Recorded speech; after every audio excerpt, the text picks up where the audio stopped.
Hi, everyone. My name is Steve Marshall, and I'm the director of the University of North Carolina Injury Prevention Research Center.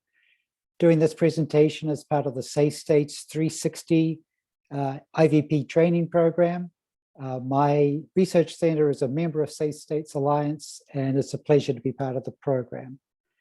I'm going to quickly walk you through some of the activities that you can expect to see occurring in a typical university injury research control center.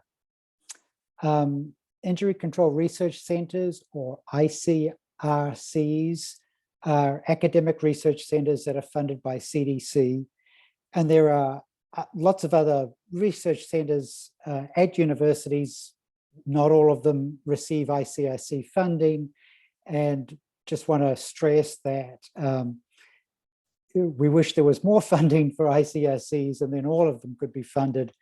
But partnering with a research institution, it doesn't matter whether they're a CDC-funded IPRC or not. If it's a good quality partnership, then I recommend you pursue it. At our institution, we have been funded as an IPRC for 30 years. We were originally founded in 1987. And we're proud to have a long history of engagement with the practice community throughout the country, and particularly in the Southeastern region where we're located.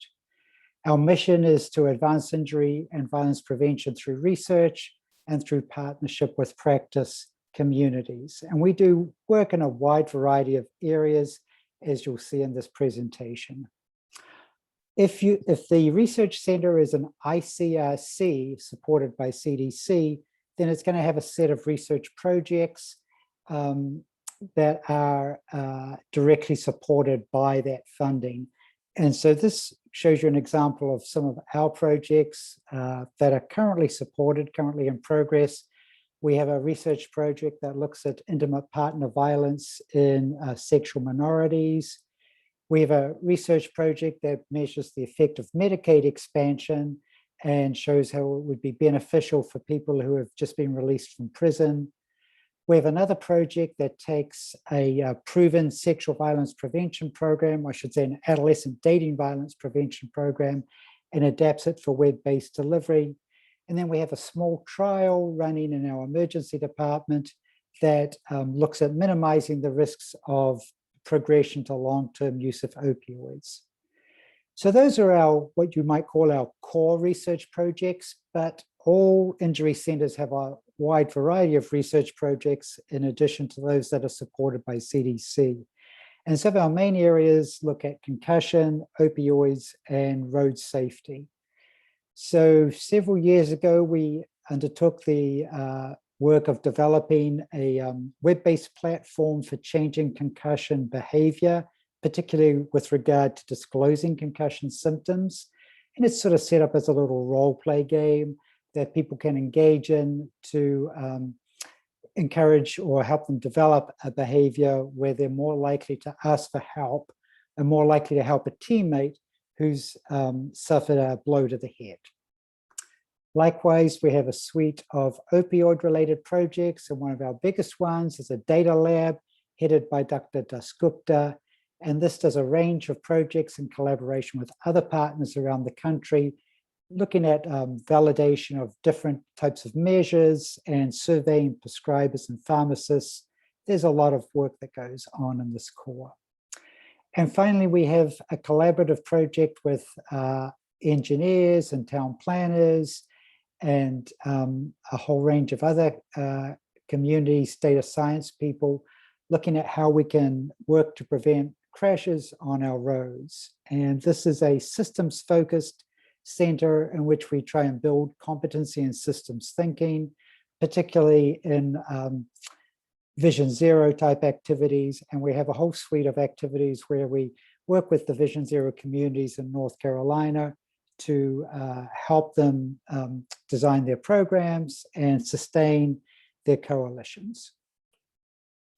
So one of the most fun parts about being an academic research center, of course, is the things you get to do in combination with the practice community and with your state health departments. So most injury control research centers will have an outreach core and an education and training core. And these are the portions of the center that work with students, work with the practice community, or just work with Twitter and social media to disseminate information.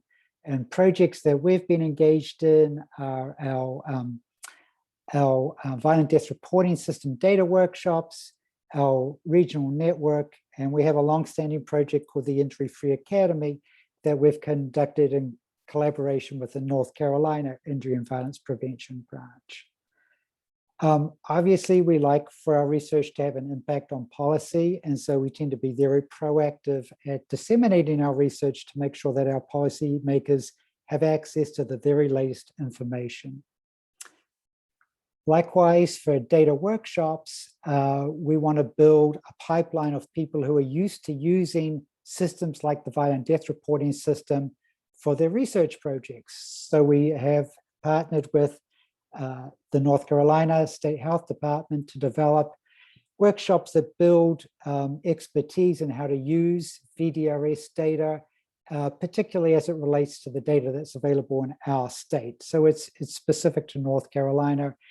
And we're working on enrolling some of our minority serving colleges in this workshop program.